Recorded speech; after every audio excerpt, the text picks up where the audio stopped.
Leadership studies are an evolving discipline, and the concept of leadership will continue to develop. For the purposes of this course, we'll focus on a single definition that delineates the essential elements of leadership. Leadership is an influence relationship among leaders and followers, resulting in outcomes that reflect shared purposes. Leadership is nothing more or nothing less than influence. Because leadership is about influence, it involves intention, personal responsibility, change, shared purpose, and followers. Influence means that the relationship among people is not passive. It's multidirectional and non-coercive. It's easy to think of leadership as something a leader does to a follower. However, leadership is reciprocal. For example, in most organizations, supervisors influence subordinates, but subordinates also influence supervisors. The people involved in the relationship want substantive changes. Leadership involves creating change, not maintaining the status quo. Moreover, change is towards an outcome that both the leader and the followers want, a desired future shared purpose that motivates them towards a more preferable outcome. An important aspect of leadership is influencing others to come together around a common vision. Thus, leadership involves the influence of people to bring about change towards a desirable future. Leadership is a people activity. Leadership occurs among people, it's not something done to people. Since leadership involves people, there must be followers.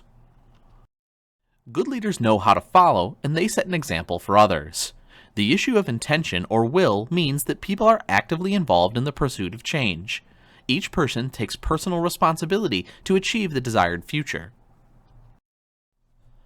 Most of us are aware of famous leaders, but most leadership that changes the world starts small and begin with personal frustrations about events that prompt people to initiate change and inspire others to follow them. Everyday leaders come in all shapes and sizes, and many true leaders are working behind the scenes. Leadership that has big outcomes often starts small. The following are 3 ways you can cultivate your inner everyday leader, starting right now. Everyday leadership begins with passion and a mission. Ask yourself, what am I passionate about, and how can I turn that passion into a mission? Everyday leaders are good listeners. As much as we may like to believe it, we don't know everything, even concerning those things we're most passionate about. Listen to experts and fellow enthusiasts, including those you disagree with. Absorb their perspectives, their insights, and their experiences. Ask yourself, how can I become a better everyday leader by listening more? Finally, everyday leaders are humble. They lack excessive ego or concerns about status. Humble people are quick to point out the contributions of others and slow to seek attention of their own. They share credit, emphasize team over self, and define success collaboratively rather than individually. Ask yourself, how can I pursue a more humble pathway? There are opportunities for leadership all around us that involve influence and change towards a desired goal or outcome. You can start now, wherever you are, to practice leadership in your own life.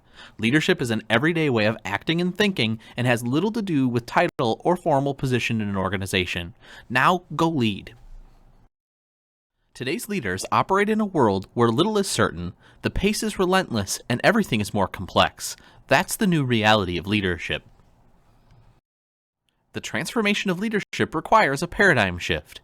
A paradigm is a shared mindset that represents a fundamental way of thinking about, perceiving, and understanding the world. Although many leaders are still operating from an old paradigm mindset, they are increasingly ineffective.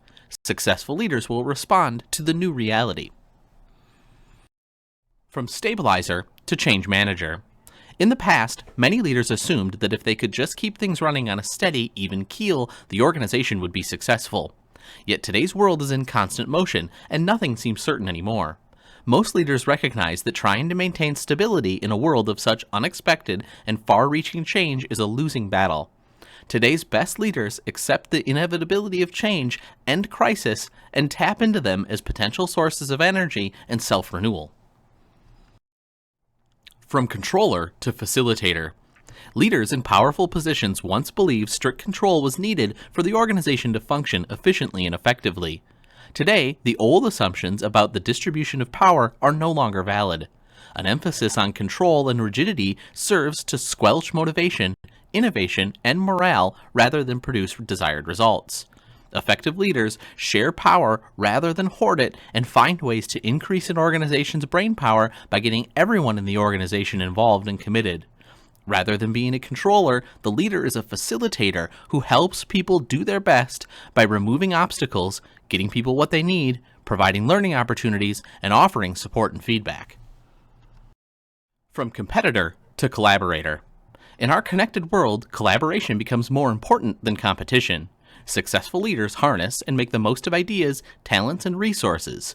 Although some organizations still encourage internal competition and aggressiveness, most successful leaders stress teamwork, compromise, and cooperation. Collaboration presents greater leadership challenges than did the old concept of competition. Leaders first have to develop their own collaborative mindset and then create an environment of teamwork and community that fosters collaboration and mutual support.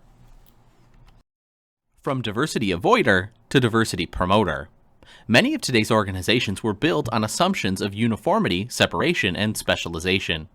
People who think alike, act alike, and have similar job skills are grouped into a department, such as accounting or manufacturing, separate from other departments. Homogeneous groups find it easy to get along, communicate, and understand one another. The uniform thinking that arises, however, can be a disaster in a world becoming more multinational and diverse.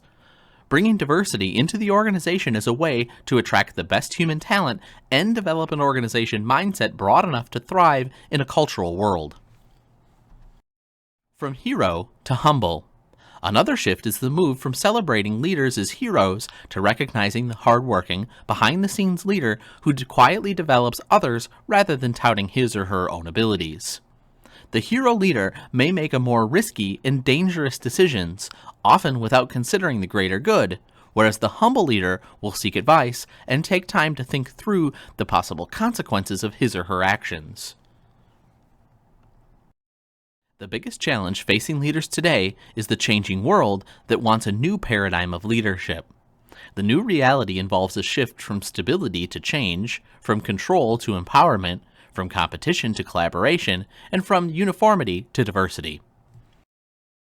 Management can be defined as the attainment of organizational goals in an effective and efficient manner through planning, organizing, staffing, directing, and controlling organizational resources.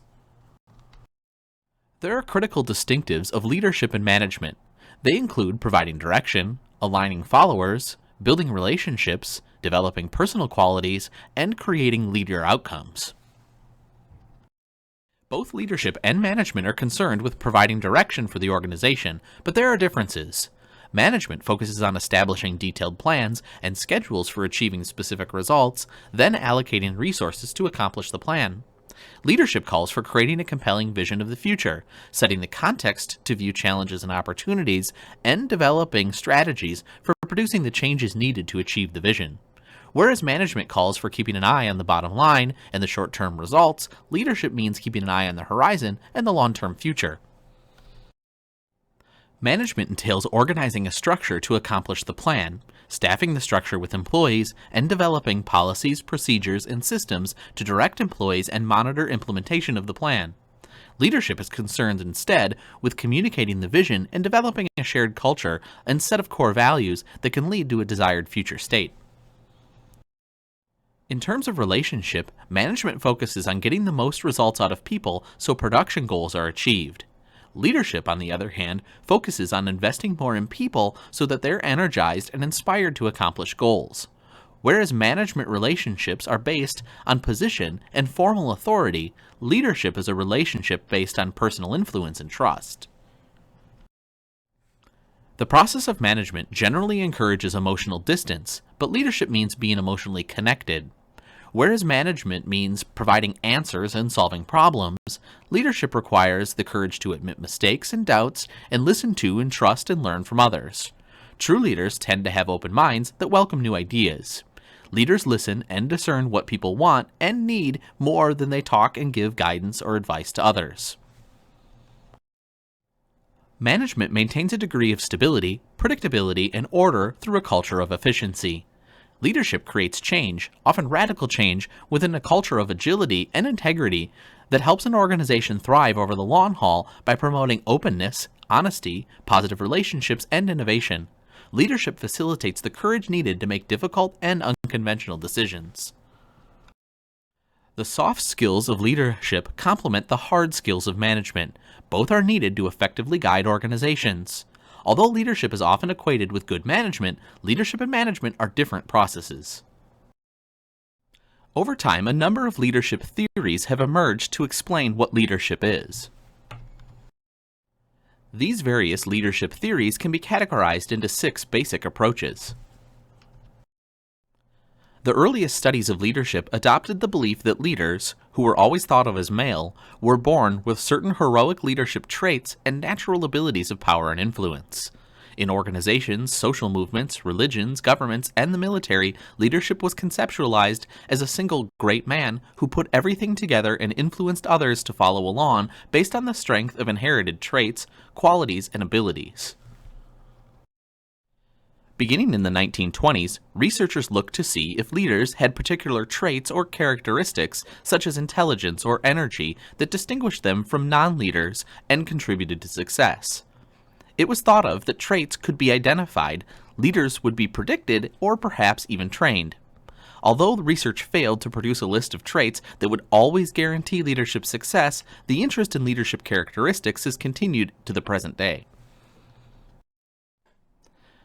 The failure to identify a universal set of leadership traits led researchers in the early 1950s to begin looking at what a leader does rather than who he or she is.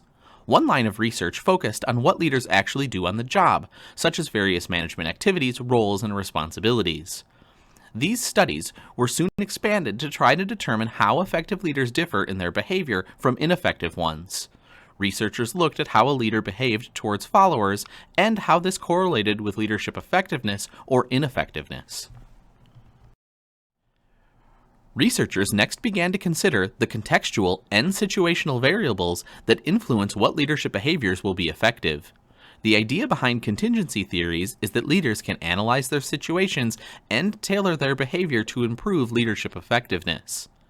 Major situational variables are the characteristics of followers, characteristics of the work environment and follower tasks, and the external environment. Contingency theories, sometimes called situational theories, emphasize that leadership cannot be understood in a vacuum separate from various elements of the group or organizational situation. Influence theories examine influence processes between leaders and followers. One primary topic of study is charismatic leadership, which refers to leadership influenced based not on position or formal authority, but rather the qualities and charismatic personality of the leader. Related areas of study are leadership vision and organizational culture. Leaders influence people to change by providing an inspiring vision of the future and shaping the culture and values needed to attain it. And finally, relational theories. Since the late 1970s, many ideas of leadership have focused on the relational aspect, that is, how leaders and followers interact and influence one another. Rather than being seen as something a leader does to a follower, leadership is viewed as a relational process that meaningfully engages all participants and enables each person to contribute to achieving the vision. Interpersonal relationships are seen as the most important facet of leadership effectiveness. Two significant relational theories are transformational leadership and servant leadership. These leadership theories can help you develop understanding and skills to make you a better leader.